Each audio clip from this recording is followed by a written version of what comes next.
Assalamu alaikum. Welcome to another Chatcode podcast. Today I have an amazing guest with me, Najmuddin Mizari, the founder of Chiltan Pure. मैं actually इसमें थोड़ा रुक के बात इस वजह से कर रहा हूँ क्योंकि उनका इंट्रोडक्शन उनके बारे में बात करने के लिए मेरे पास बहुत कुछ है, तो मैं थोड़ा सा कंफ्यूज हो गया कि मैं क्या क्या चीज़ें बताऊँ और क्या कहाँ से शुरू करूँ, कहाँ पे ख़त्म करूँ. एंड मोस्ट इम्पॉर्टेंटली कुछ ऐसी चीज़ें हैं, कुछ ऐसे इंडस्ट्री से वो बिलोंग करते हैं जो कि शायद हम ये कह सकते हैं कि हमारे लिए नई है. हम वाबस्ता तो उससे बहुत हैं लेकिन हम लोगों को पता नहीं होता इस इंडस्ट्री का. सो मैं ये चाहूँगा कि नजम भाई से हम खुद पूछें कि वो अपना एक ऐसा इंट्रोडक्शन, कुछ एक ऐसी बात करें जो कि आसान लफ्ज़ों में आप बता सकें कि नजमुद्दीन मिज़ारी कौन है और अल्टीमेटली चिल्तन प्योर क्या है, वो क्या करते हैं. ठीक है, जैसे आपने भी लगाया हुआ था Chiltan pure group of companies और इंडस्ट्रीज. सो उसके बारे में भी थोड़ा सा बताएं. So over to you.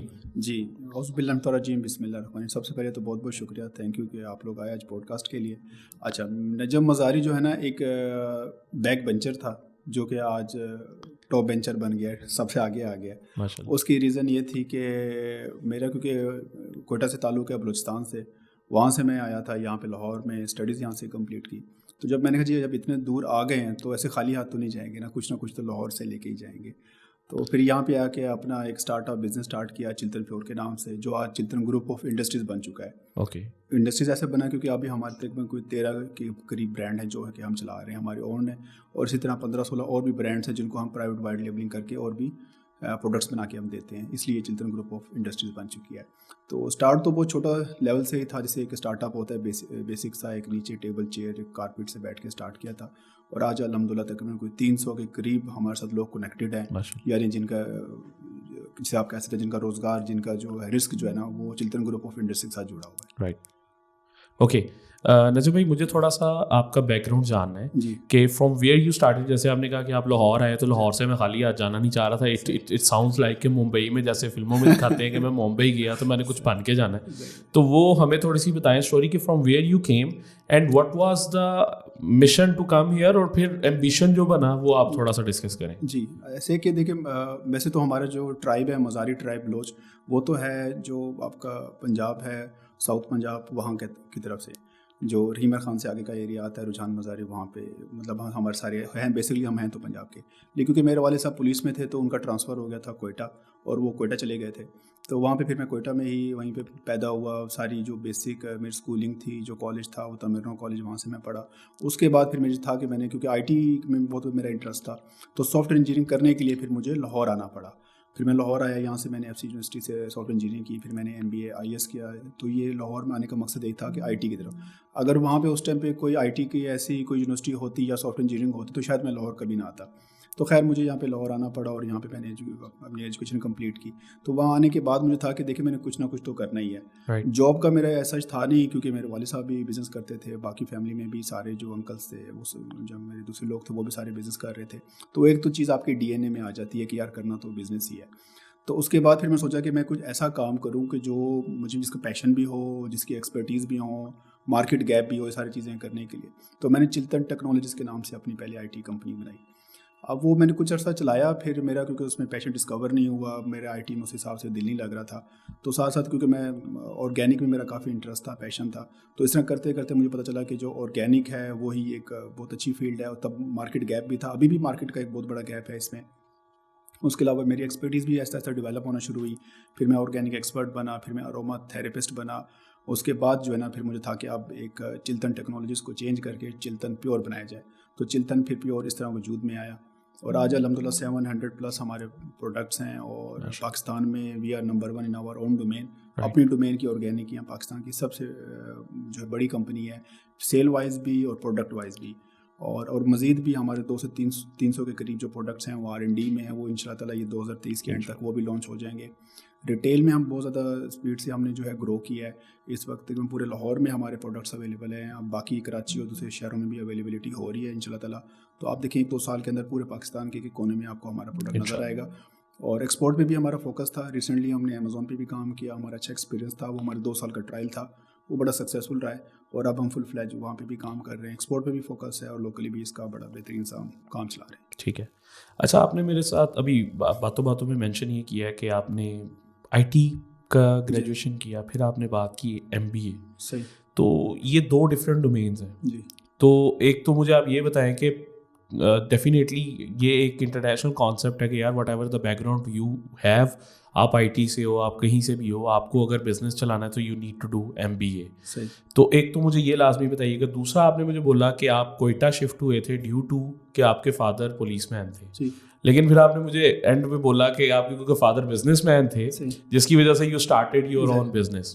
तो इसको भी थोड़ा सा एलैबोरेट कीजिए। जी, ऐसे कि मेरे वाले पहले पुलिस में थे, फिर रिटायरमेंट के बाद उन्होंने अपनी बिजनेस स्टार्ट किया था जो ब्रिक्स ईंटों का होता है। ओके। तो क्योंकि पहले जॉब कर रहे थे, तब जब मैं पैदा हुआ ऑफकोर्स तब मेरे वाले पुलिस में थे, वो जॉब कर रहे थे।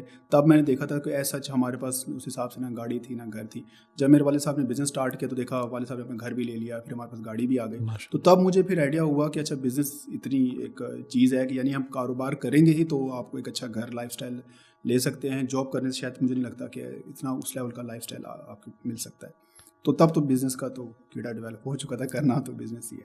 तो जब मैं यहाँ पे आया, आपका पहला सवाल था कि किस तरह आईटी से किस तरह आप जो है वो आपने अपनी डोमेन या फील्ड चेंज की। देखिए, जिस तरह अगर मैं अपना आज बिज़नेस कर रहा हूँ चिल्तन प्योर ऑर्गेनिक का, उसमें 70% जो मेरा अभी भी बिज़नेस है ना वो ऑनलाइन ही है।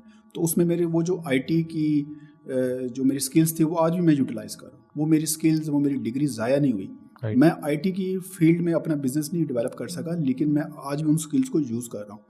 एमबीए मैंने किया क्योंकि मुझे था कि मैं अगर बिज़नेस करना चाह रहा हूँ तो मैं वो सेट कल्चर की तरह नहीं करना चाह रहा। मैं चाह रहा था कि मेरी ऑर्गेनाइजेशन एक कॉर्पोरेट कल्चर कहलाए, कि यार एक कॉर्पोरेट ऑर्गेनाइजेशन है। तो उसके लिए मुझे था कि मुझे एक सेट से सीखने से अच्छा मुझे एक ऑर्गेनाइजेशन में यूनिवर्सिटी में जाके देखना पड़ेगा कि इंटरनेशनल कंपनीज ऑर्गेनाइजेशंस कैसे काम कर सकती है। क्योंकि मैंने पाकिस्तान में एक भी कंपनी जो है ना वो यूनिकॉर्न नहीं देखी। ठीक है, जो 100 अरब का बिजनेस करती है, पाकिस्तान की एक कंपनी भी नहीं, पाकिस्तान की एक कंपनी भी यूनिलीवर नहीं बन सकी, हम कोक नहीं बन सके। क्यों नहीं बन सके? उसकी वजह है कि हमारे यहाँ सेठ कल्चर है। एक सेठ है, एक ओनर है, वो आता है, उसके बाद अगला जो उसका सीईओ ओनर है वो उसका बेटा होता है, जो कि बिल्कुल गलत है। अगर वो कैपेबल है तो उसको सीईओ ओनर बनाएं आप उस कंपनी का, वरना आप कहीं से बाहर से सीईओ लें। कोक आज चल रही है, उनकी नस्लें थोड़ी चला रही हैं। ठीक है, वो मार्केट से लेते हैं, हायरिंग करते हैं, वहाँ से एक बंदा लेते हैं और उसको कंपनी का सीईओ बनाते हैं। यूनिलीवर भी ऐसे ही करती है। और उनकी जो फैमिली होती है उनको कुछ % शेयर का उनको फैमिली को मिलता है। इसको कहते हैं कॉर्पोरेट कल्चर। हमारे यहाँ तो नहीं कि मैं आगे चला जाऊँ, मैं कहूँगा नहीं मेरे कल के बाद मेरा बेटा आ जाएगा, जो कि वो गलत कंसेप्ट है, जिसको हम सेट कल्चर कहते हैं। तो मैं थोड़ा उसके अगेंस्ट था। मुझे था कि जो बंदा भी है वो प्रॉपर एक मेरिट पे आए, उसके बाद ही सिस्टम चलाया जाए। तो उसको सीखने के लिए मुझे था कि मुझे एमबीए ज़रूर करना पड़ेगा। फिर मैंने एमबीए किया और उसमें मुझे बहुत कुछ सीखने को मिला कि कैसे बड़ी ऑर्गेनाइजेशन को चलाया जाता है। तो मैं हर किसी को रिकमेंड करूँगा कि लोग अमूमन आजकल ये जो नए बिजनेसमैन जो बन रहे हैं अमूमन वो एजुकेशन के बहुत अगेंस्ट है और कहते हैं जी आप स्कूल कॉलेज में अपना टाइम ज़ाया करें। नहीं, ये भी गलत बात है। कॉर्पोरेट कल्चर आपको यूनिवर्सिटी नहीं सिखाएंगी, सेठ आपको कभी भी कॉर्पोरेट कल्चर नहीं सिखाएगा। वो कहेगा बेटा सबको दबा के रखना है, जो फजूल है उसको फायर करो, ये करो, इस तरह की चीज़ें होती हैं। इसीलिए फिर हमारी कंपनीज उस लेवल पे ग्रो नहीं कर सकती। तो अगर आप चाहते हैं कि आपका ब्रांड भी दुनिया में पहचाना जाए, जो कि अभी तक पाकिस्तान का एक ब्रांड भी इंटरनेशनल कोई ब्रांड नहीं है, मतलब है यहाँ पे लोग 200 करोड़ का बिजनेस करके खुश होते हैं, इंटरनेशनली लोग 1 घंटे का 200 करोड़ का बिजनेस कर रहे होते हैं। तो हमें हमारा एक भी ब्रांड इंटरनेशनल नहीं है। तो मुझे था कि मेरा ब्रांड जो इंटरनेशनल ब्रांड हो पूरी दुनिया में। जिस तरह आज हम पाकिस्तान में नंबर 1 है ऑर्गेनिक में, इंशाल्लाह ताला आप देखेंगे चिल्तन प्योर दुनिया का नंबर 1 ऑर्गेनिक ब्रांड होगा। वो इसलिए होगा क्योंकि मैं कॉर्पोरेट कल्चर डेवलप करना चाह रहा हूँ। तो तब ही आप उस कंपनी को इंटरनेशनल कर सकते हैं। तो ये मेरा एजेंडा था कि मैं एमबीए ज़रूर करूँ। अच्छा नजम भाई, इसमें मेरा भी एक पर्सपेक्टिव ये है कि जैसे आपने मेंशन किया यूनिकॉर्न जी, तो मैं थोड़ा सा इसमें ये डिस्कस करना चाह रहा हूँ कि why are we running up for unicorns. Like जैसे आपने कहा कि यूनिकॉर्न नहीं है जी।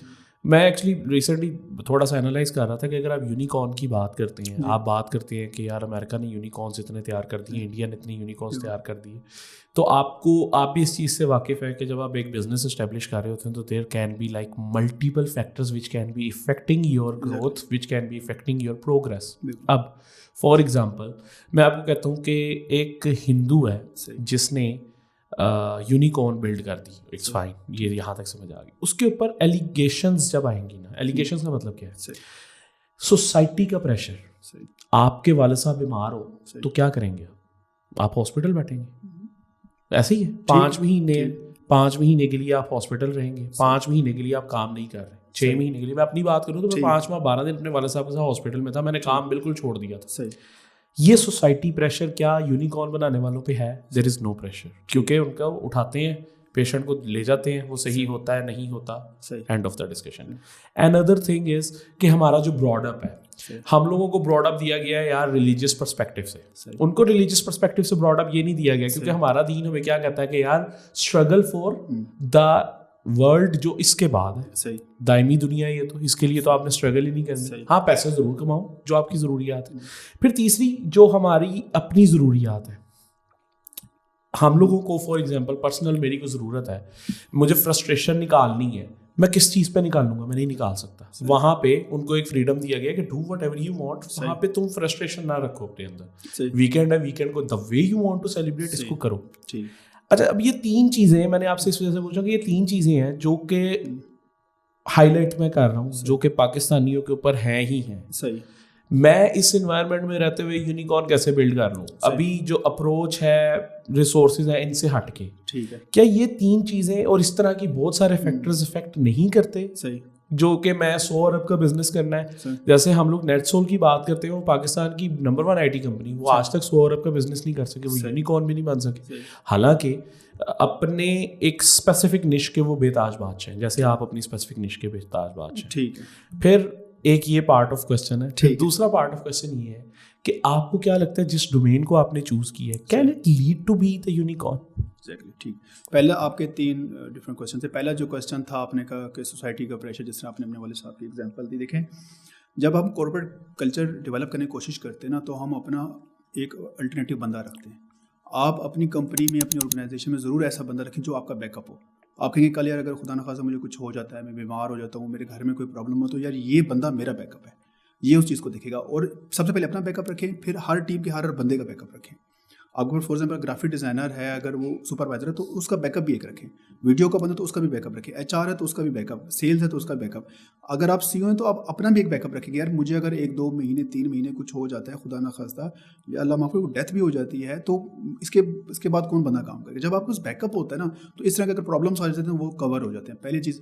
दूसरी चीज़, आपने रिलीजियस हिसाब से कहा कि जी हमें मज़हबी कुछ भी हैं कि यानी उसमें इन चीज़ों पर ज़्यादा फोकस नहीं किया जाता।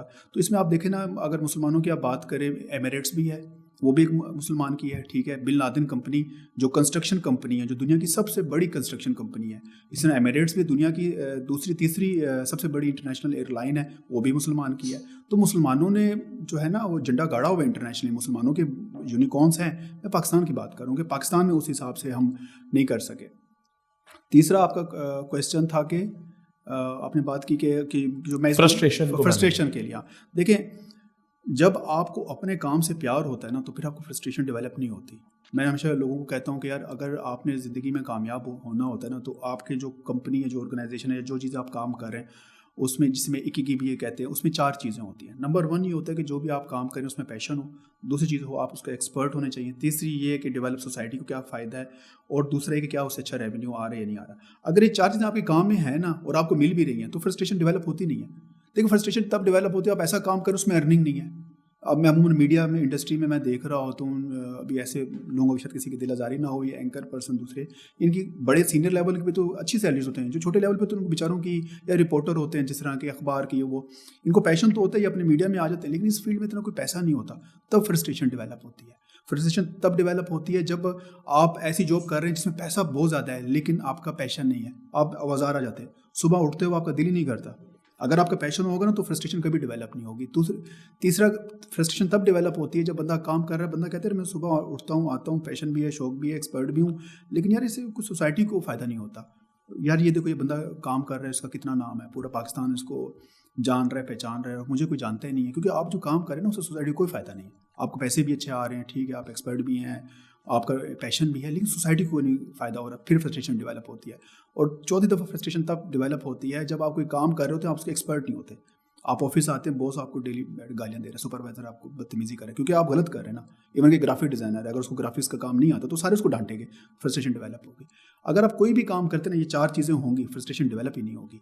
तो जब भी मैं लोगों को हमेशा रिकमेंड करता हूँ, जब भी ज़िंदगी में कोई काम करें, कोई बिजनेस कर रहे हैं, किसी भी डोमेन के अंदर, ये 4 चीज़ें ज़रूर देखें। मैं रिपीट करूँ, नंबर 1 आपका पैशन, आपका शौक होना चाहिए। दूसरे, यार उसका एक्सपर्ट भी बनो।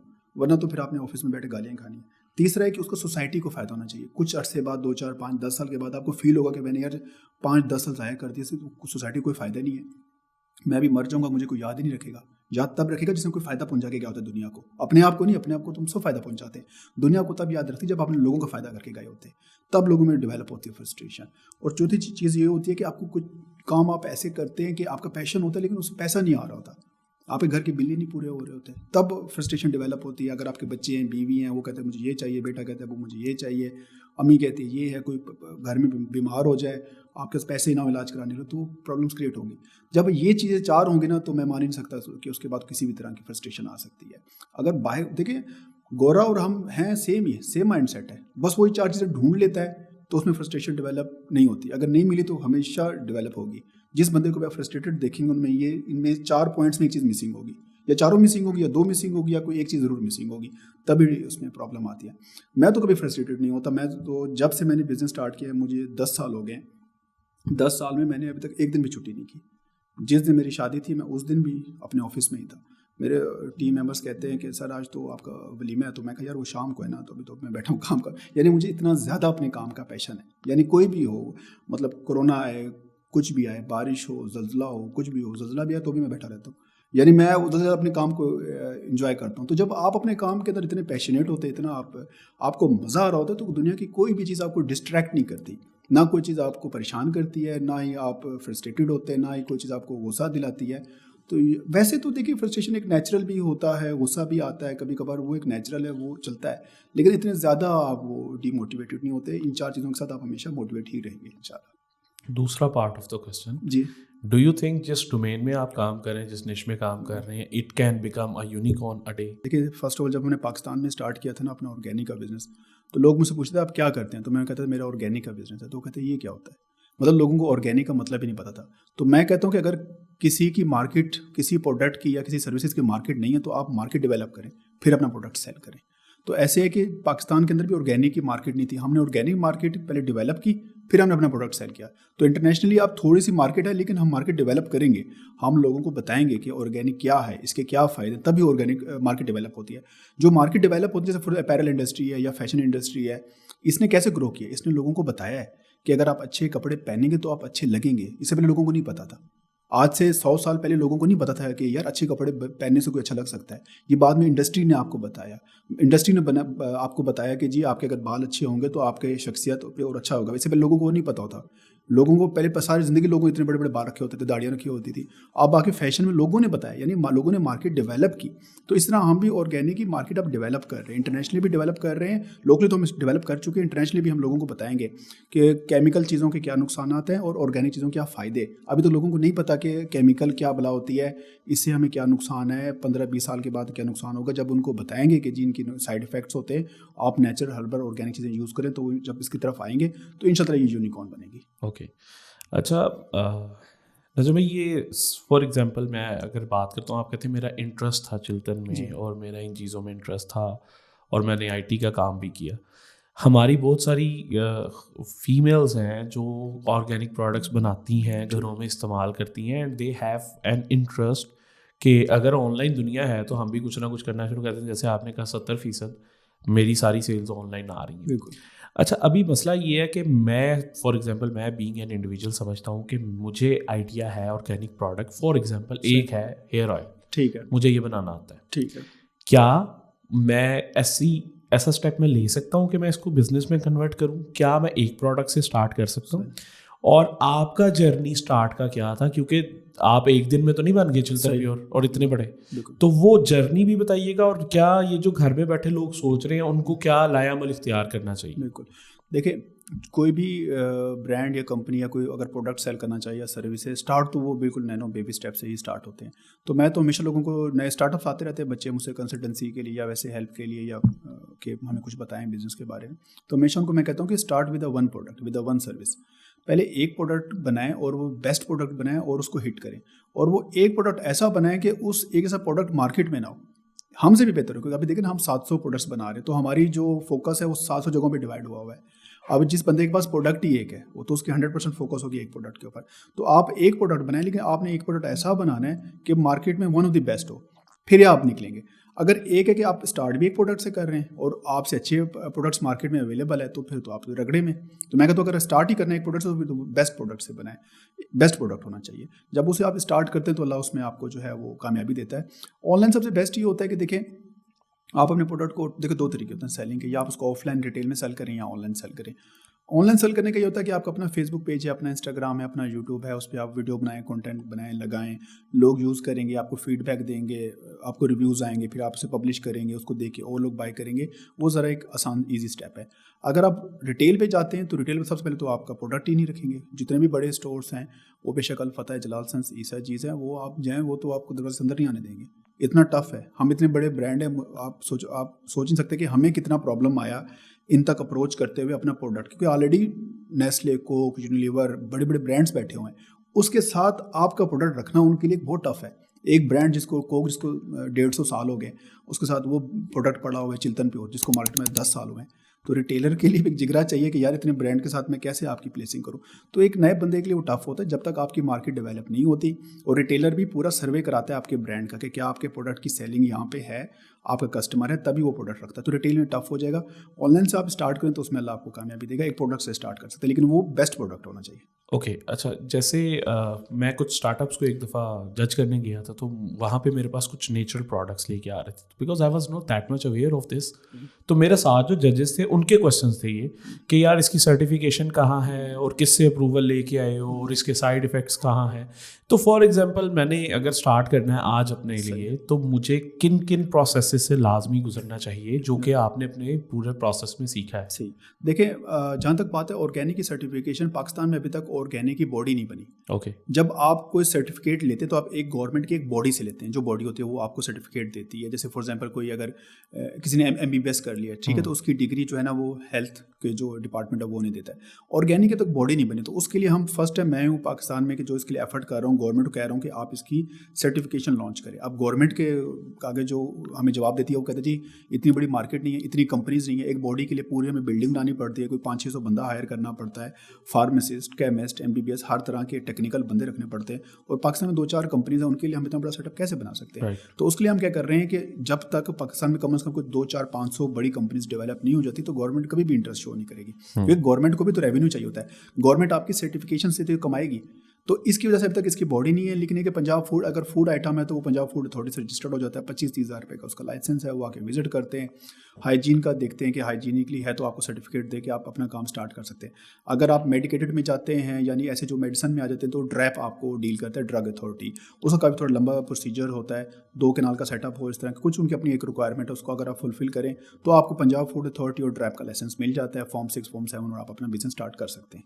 अच्छा, मुझे ये बताइएगा कि इस सारे टेन्योर में आपने, क्योंकि आप IT इंडस्ट्री से भी रिलेटेड हैं, फिर आप आसान लफ्ज़ों में धंधा भी करते हैं तो अगर आप इस सारे टेन्योर में देख रहे हैं कि स्टार्टअप्स बन रहे हैं, और मैं अगर अपना एक्सपीरियंस देखूँ तो रोज़ाना स्टार्टअप बनता है, रोज़ाना फेल होते हैं। हाँ जी।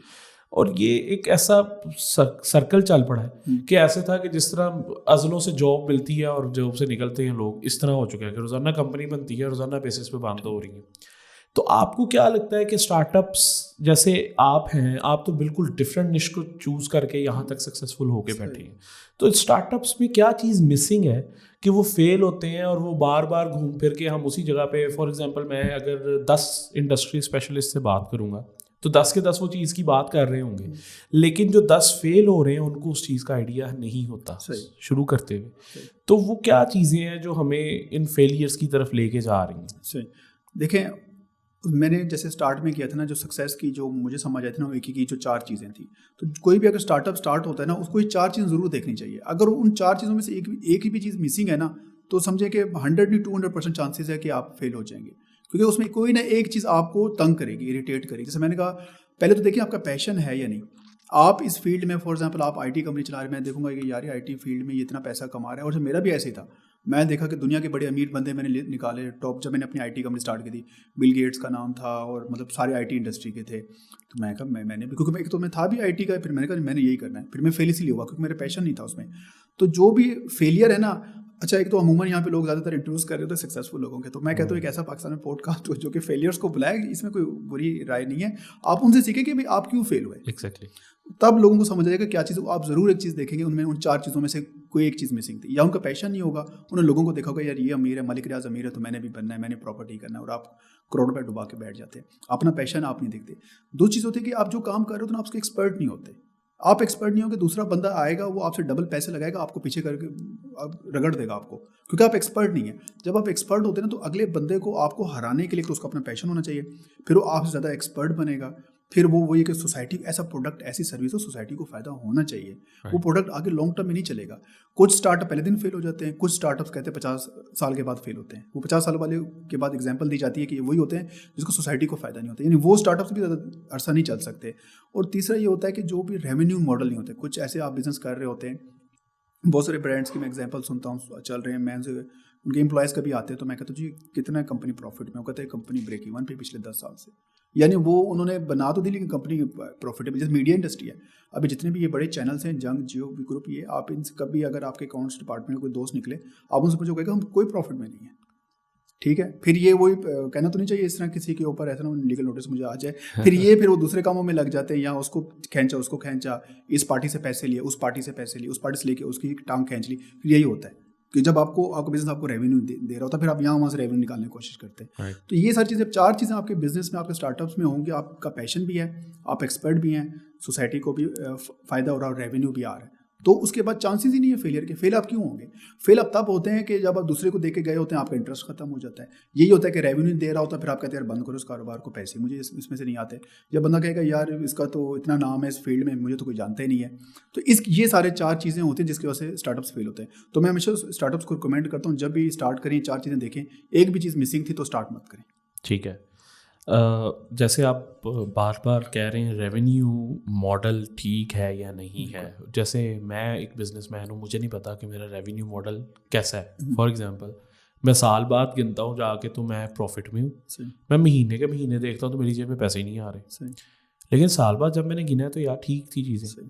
तो क्या वो चीज़ें हैं जिस बेस पे मैं कैलकुलेट कर सकता हूँ कि यार ये रेवेन्यू मॉडल ठीक है या नहीं है, पैसे आ रहे हैं नहीं आ रहे, या there is a specific percentage जितना प्रॉफिट होना चाहिए? सही, वो मुझे देखें, अगर आपका बिजनेस स्टार्ट है ना तो शुरू में तो नहीं, एक तो होता है कैलकुलेशन होती है कि आपको पता है इस फील्ड में पैसा है। कुछ लोग कहते हैं जी इस फील्ड में कोई पैसा नहीं है, कुछ को तो पता होता है आपको यार इसमें है, ये बंदा इतना बना रहा है, इतना कमा रहा है, इस फील्ड में है। 1-2 साल तो आपको स्ट्रगल के होते हैं, शुरू में लॉस होता है, फिर ब्रेक इवन पे जाती है, फिर कंपनी प्रॉफिटेबिलिटी की तरफ जाती है। ठीक है, पहले जो दूसरी चीज़ है कि कैलकुलेशन तो आपको बहुत स्ट्रॉन्ग करनी पड़ेगी। आपको पता होना चाहिए कि आपका कितना एक्सपेंस है। आपकी देखिए कभी कभार ऐसा होता है कि पैसों की मद में आपके अकाउंट पैसे नहीं होते, लेकिन एसेट के मद में आपके चीज़ें होती हैं।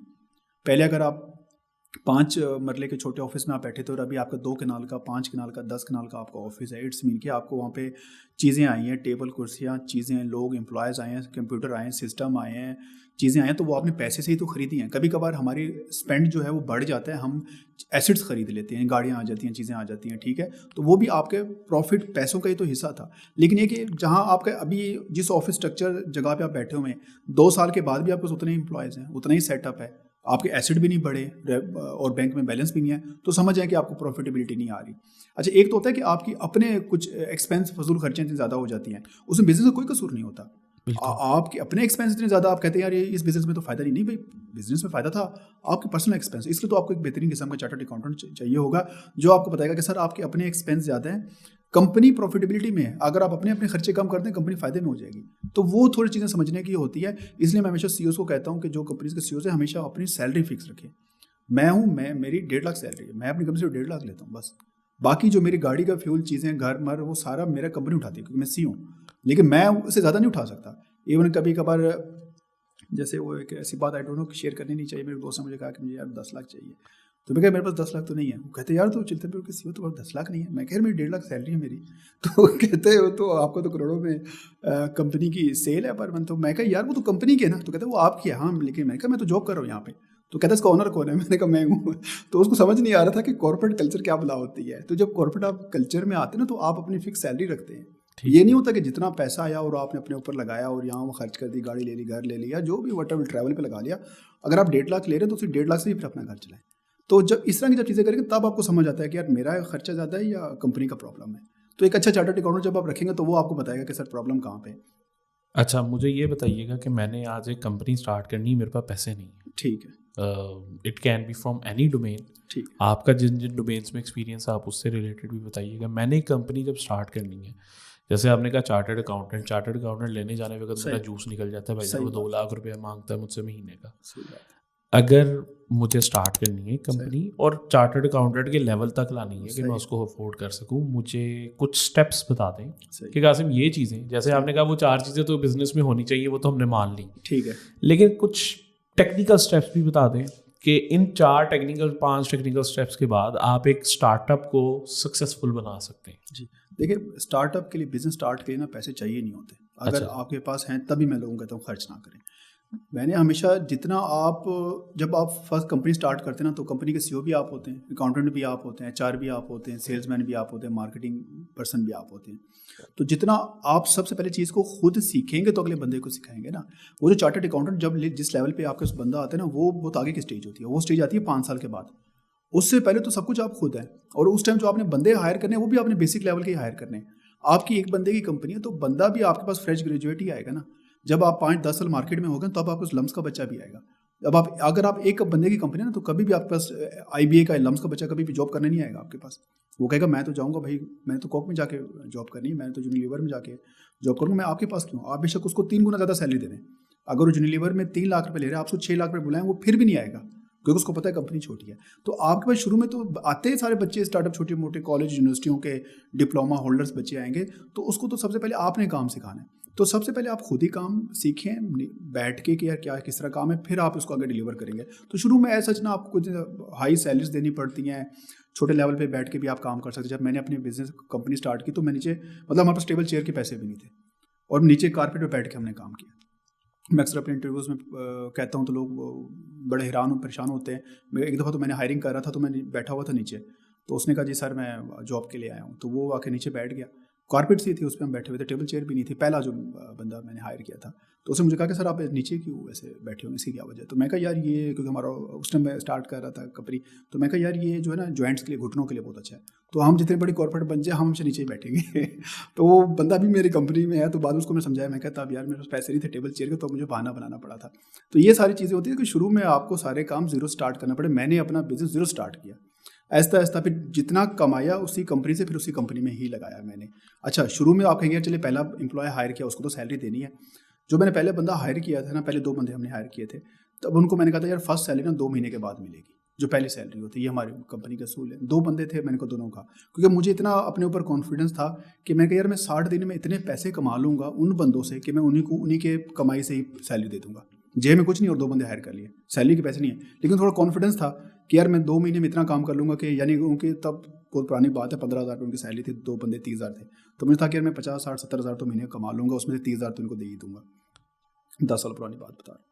तो तब फिर वो था अल्हम्दुलिल्लाह, क्योंकि तब वो IT कंपनी थी, मैंने बताया स्टार्ट में वो मेरी IT कंपनी की हायरिंग थी। तो तब फिर ये किसी बंदे ने कहा यार ये मेरी वेबसाइट है, ये बनाया होते हुए मेरे कम 60,000 की वेबसाइट थी, और 2 महीने में बना के दे दी, उसने पैसे दे दिए, और उस तरह से जो है ना सर्कल चल पड़ा, यानी 1 रुपया भी खर्च नहीं हुआ मेरा। तो इस तरह करके आप ज़ीरो से आप स्टार्ट करें। 5 साल के बाद एक टाइम आता है जब आपको चार्टर्ड अकाउंटेंट चाहिए होता है, और शुरू में तो वैसे भी आप बैठ के खुद रजिस्टर्ड में चीज़ें नोट करके देख रहे होते हैं, आपको उस हिसाब से चाहिए नहीं होता।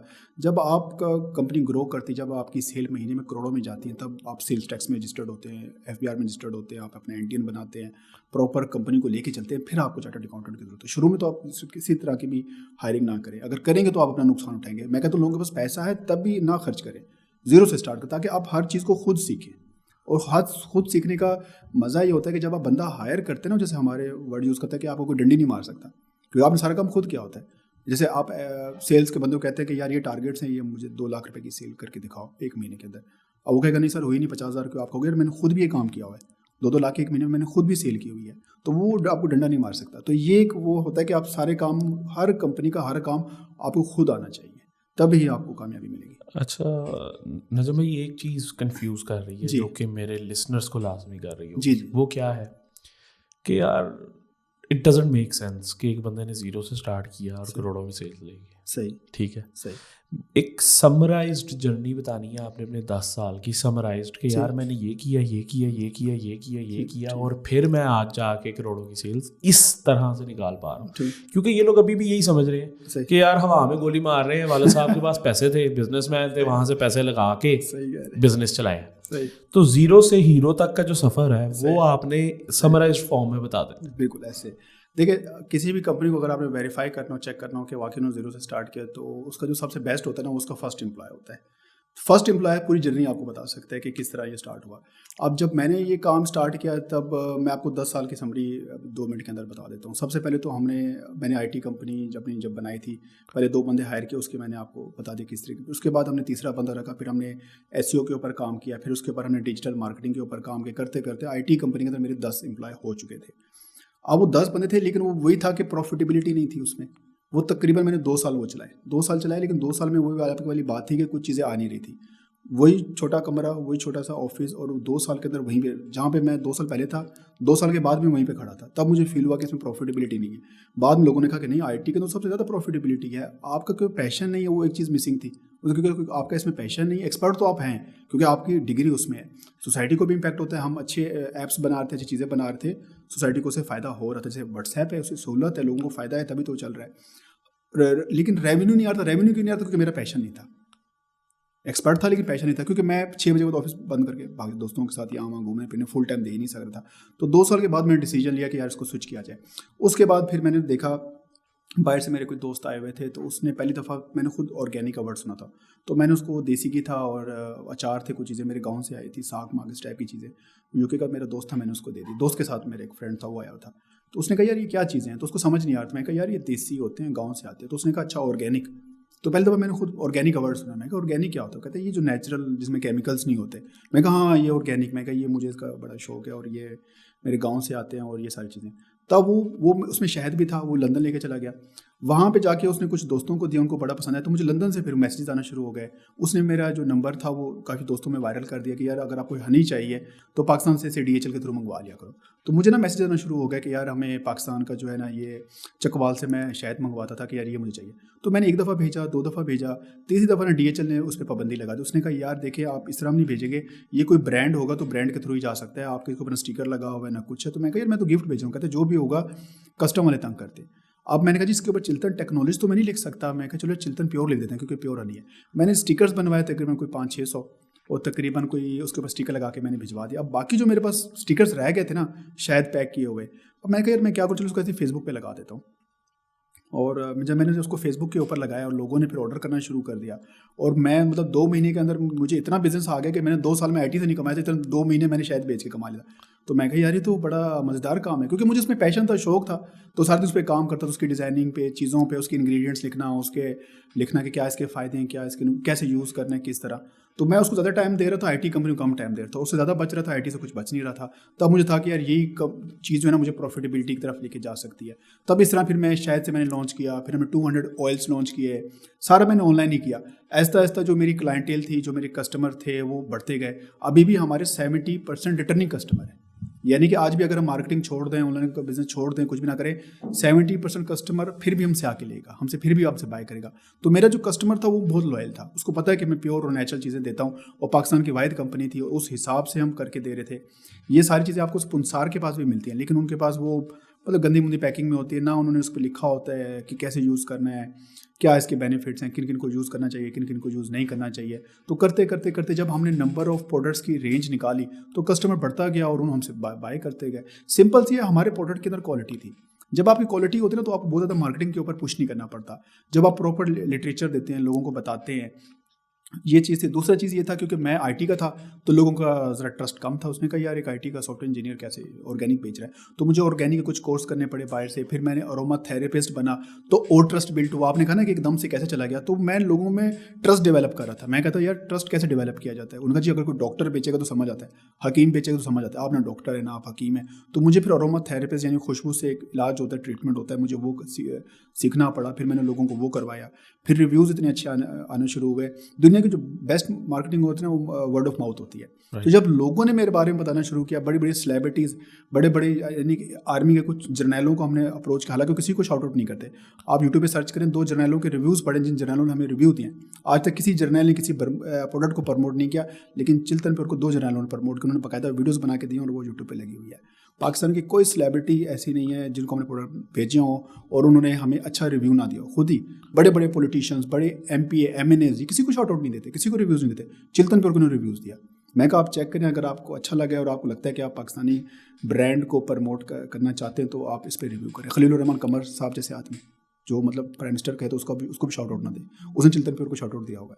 तो इसकी वजह से मुझे बहुत फ़ायदा हुआ जब लोगों ने कहा कि यार इतने बड़े सीनियर लोग, आर्टिस्ट, सेलिब्रिटीज, जर्नल्स, आर्मी के लोग, पुलिस के लोग यूज़ कर रहे हैं तो यानी कि प्रोडक्ट ऑथेंटिक है। उसने मेरे ब्रांड को जो है बहुत ज़्यादा बूस्ट किया। तो करते करते इस तरह जो हम अपने डोमेन में इन्फ्लुएंसर मार्केटिंग का आपने सही फ़ायदा उठाया। यार इन्फ्लुएंसर मार्केटिंग का मैंने फ़ायदा उठाया, लेकिन इन्फ्लुएंसर भी सही जिसको आप इन्फ्लुएंसर कहते हैं, ठीक है, मतलब ब्लॉगर्स नहीं, ठीक है वो भी बड़े प्यारे लोग होते हैं, यूट्यूबर्स, वो मैं उनकी बात नहीं कर रहा, जो असल इन्फ्लुएंसर है, यानी आपके मुल्क के इम्पैक्टफुल पीपल, हाँ इम्पैक्टफुल फिर और सीनियर लोग, राइट, क्योंकि ऑर्गेनिक एक तो यूज़र भी ज़रा सीनियर लोग होते हैं, लेकिन वो जो जिनकी वाकई क्रेडिबिलिटी मार्केट में बनी हुई है। और मैंने उनसे रिव्यू लिया जो रिव्यू नहीं देते थे।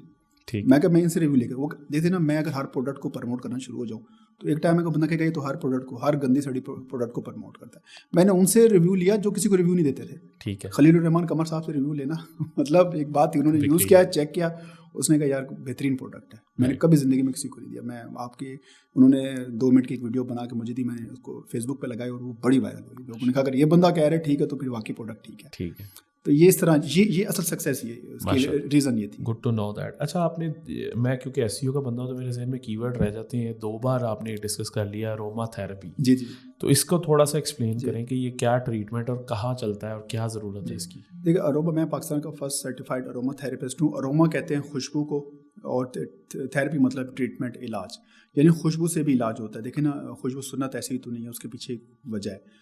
और इस तरह खुशबू से ना सदियों से इलाज होता हुआ आ रहा है। इसकी मैं एग्जांपल देता हूँ। अक्सर लोग मेरे यकीन नहीं करते, कहते खुशबू से कैसे इलाज हो सकता है। मतलब बंदा बीमार है, आप कहते खुशबू से आपको ठीक कर देंगे। तो मैं उसको कहता था जब आपके सर में दर्द होती है तो आप एक टाइगर बाम लगाया करते सर दर्द वाली। तो वो क्या थी, खुशबू से तो आप ठीक हो रहे हैं, ठीक है। ये जो आप मोर्टिन का स्प्रे लगाते हैं मच्छर को आप किस चीज़ से मार रहे हैं? खुशबू से तो मार रहे हैं। इस कोने में आपने स्प्रे किया, दूसरे कोने में मच्छर मर गया, तो वो किसी से मरा है? खुशबू से तो मरा है। तो खुशबू का इफेक्ट होता है। ये हमारी ज़िंदगी में विक्स है कि आपका नाक शाक बंद हो, आप विक्स को स्मेल करते हैं, तो वो अरोमा थेरेपी से तो आप ठीक हो रहे हैं। तो इसमें ऐसे होता है कि हमारे माइंड के अंदर ना, देखें हमें गुस्सा कैसे आता है, हमें स्ट्रेस कैसे होता है, या हमें किसी से प्यार कैसे होता है, हमारे माइंड के अंदर ना डिफरेंट नोड्स होते हैं। आप किसी ऐसे इंसान को देते हैं जिसको आप पसंद करते हैं, जैसे वाइफ हो सकती है, आपका हस्बैंड हो सकता है, या बच्चे हो सकते हैं, अम्मी हो सकते हैं, अब्बू हो सकते हैं। तो हमारे माइंड के अंदर ना एक केमिकल रिलीज होता है लव का, जिसको देख के फिर हमें उस चीज़ से प्यार होता है। हमें किसी को देख के गुस्सा क्यों आता है?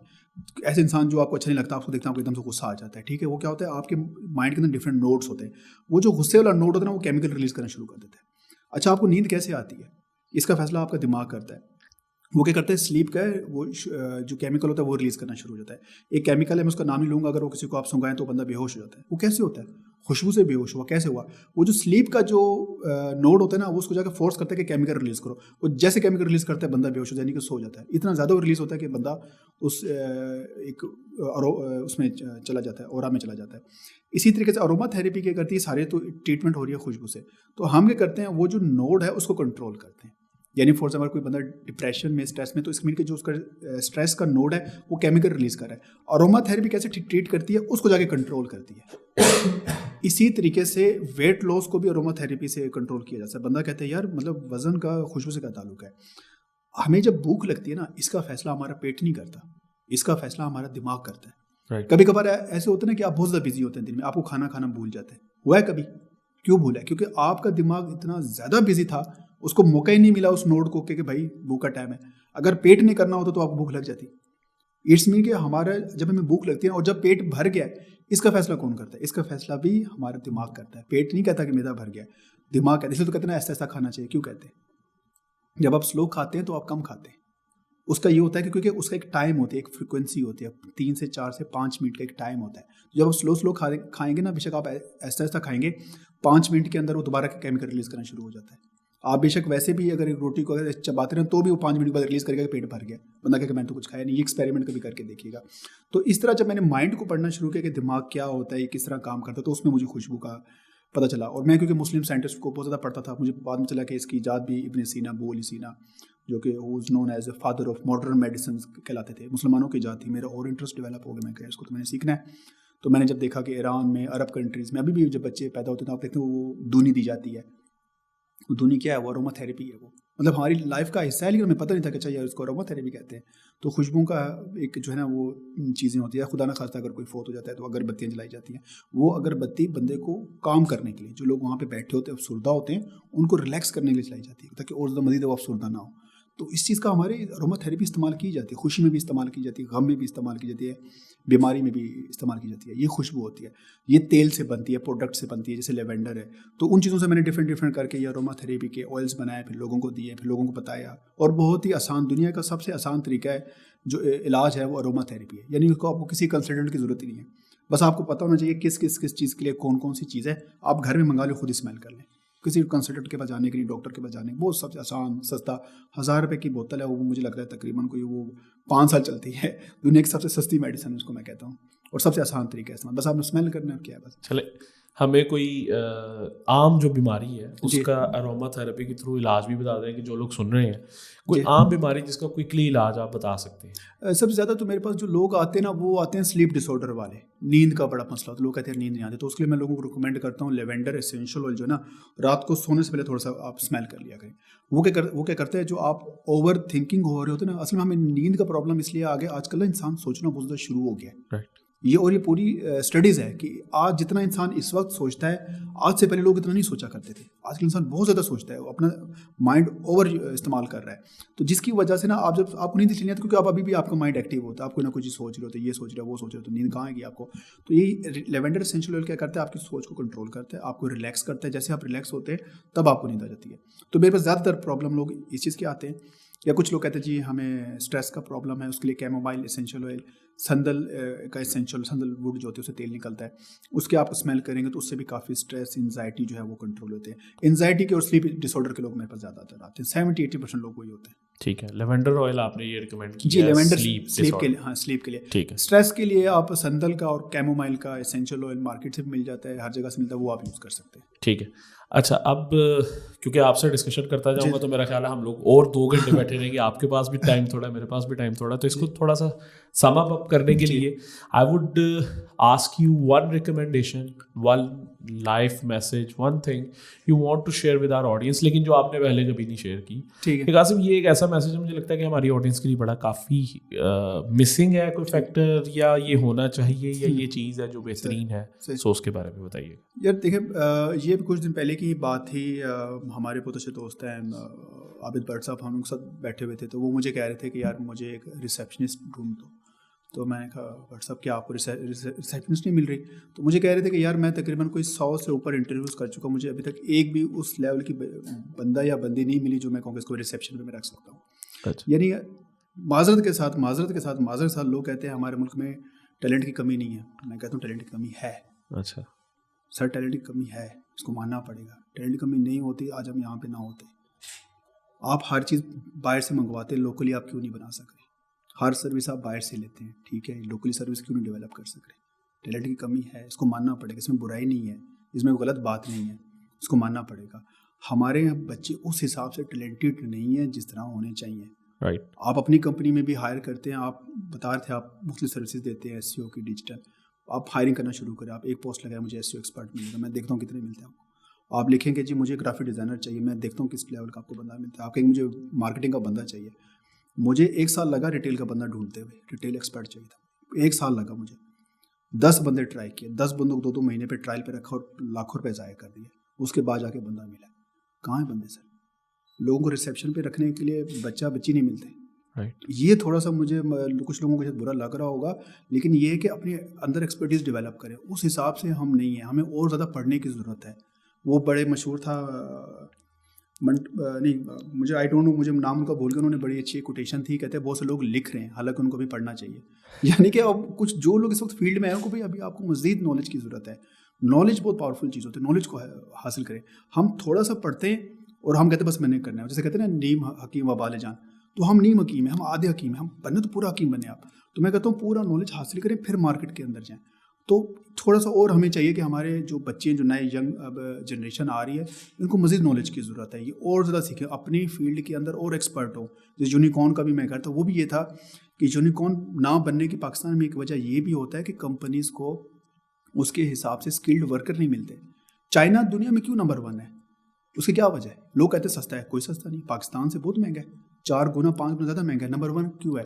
वहाँ पे आपको हर स्किल का बंदा मिल जाता है, पाकिस्तान में हर स्किल का बंदा नहीं मिलता, इसको मानना पड़ेगा। फिर टैलेंट की कमी हुई ना, चाइना में नहीं है टैलेंट की कमी, चाइना हमसे बहुत महंगा है, फिर भी पूरी दुनिया चाइना से क्यों, हमसे क्यों नहीं बनवाता?